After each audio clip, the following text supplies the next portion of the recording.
This is Morgan Cox of the Saturday Market, and we're on site with Buddy May of May Farms, visiting his honeybees right here behind us. Buddy, how did you get into the honeybee business? I started about a decade ago.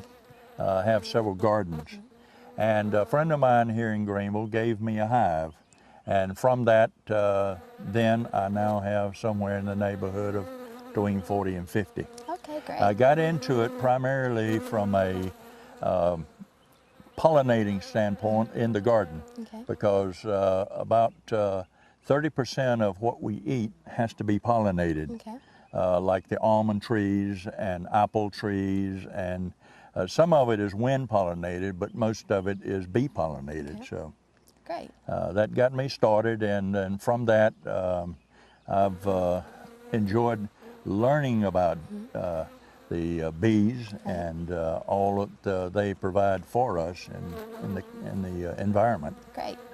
As for the Saturday Market, how many years have you been a vendor at the Well, Saturday let's Market? see, we've been there 4 years now. 4 years? Yeah, looking Awesome. forward to it. Good. What's your favorite part about the market? Well, I tell you, it's a camaraderie. We sell at the market, as you know, our honey in various forms.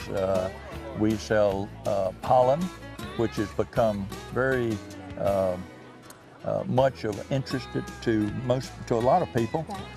We sell candles made from our beeswax.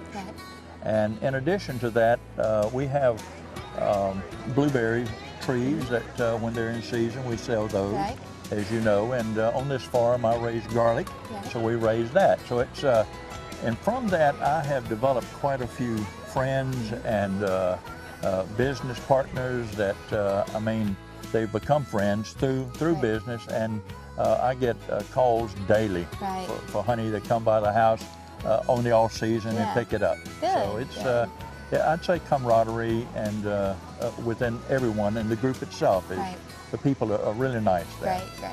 We love having you as a part of it. So, well, it's our pleasure. Well, thank you. Hey, buddy, why don't you take us on a little tour of your bee yard back here? We're suited up, ready to go. We're all dressed and ready to go. Let's get into it. Let me get these gloves on, and we have a smoker that I'll get, and we'll light that up. Okay. And then we'll go into the hive, and I'll show you some of the manipulation of the hives that I did just recently and what I'm doing at this point of the season. Okay. So let's go. This is a smoker. Okay. And basically what it does, it produces the smoke that we use to calm the bees. And the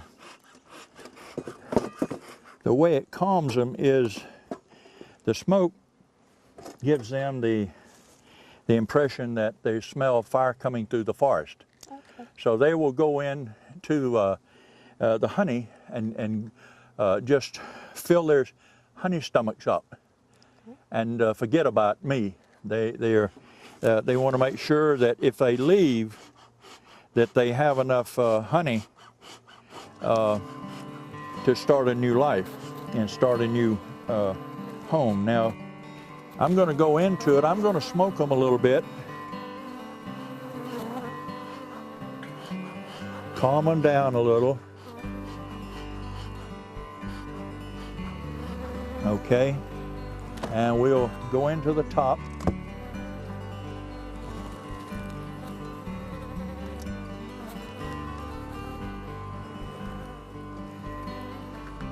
Now you see they're fairly calm.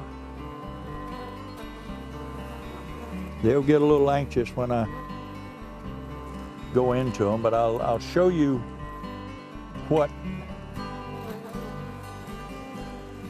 the honey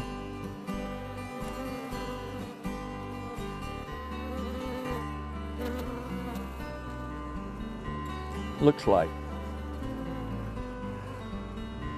This is a honey for the hive. We don't bother that. That's for them.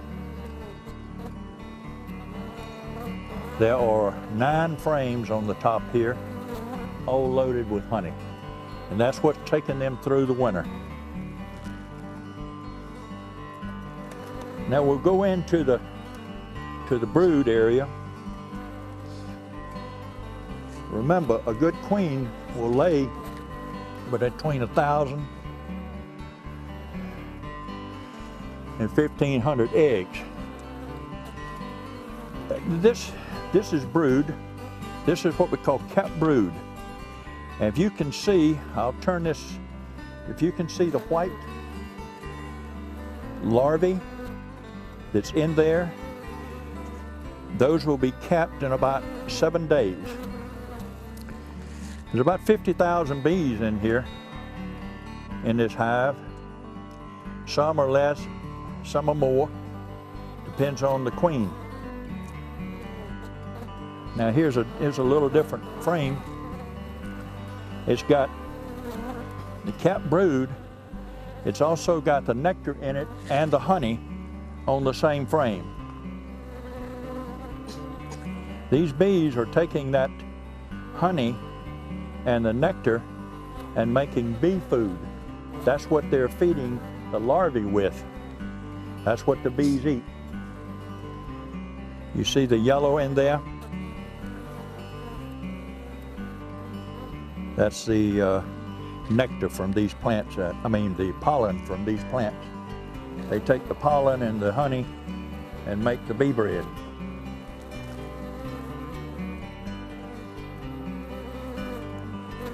Thousands and thousands of bees.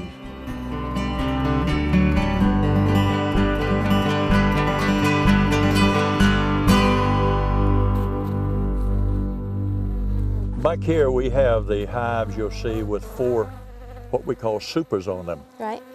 And this one hive here, you'll notice where the bees are underneath.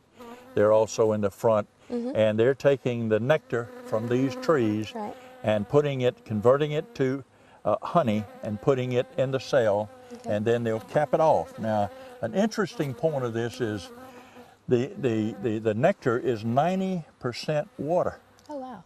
Yeah. They somehow can determine how to reduce that down to exactly 16.8% moisture. Wow. And when it gets to 16.8% moisture, they cap it. We skim off the capped portion of it with a hot knife, and we put it in what we call an extractor. Okay. I have a centrifugal extractor that holds 20 of these cells. Okay. We extract that in the centrifugal manner, and it takes the honey from the cell and throws it to the outside. Of course, it goes to the bottom, and then from the bottom we drain it into a filter system that actually just filters out debris coming from wax and that sort of thing when we're taking the caps off. And then from there we go into the bottle and it is capped. Right. There's no additives whatsoever. Right. And I might mention too that in our honey, none of these bees get treated. There's no chemicals go into those hives. And I have one more question. Is it true that if you ingest, I guess, a tablespoon of local honey a day, does that help you with your allergies? Morgan, I sell, I would say 90% of my honey is sold to people that believe in that and buy it specifically for that purpose. Right, that's great. My wife uses it in tea. Right. The others, they use it in tea, straight, whatever. Right.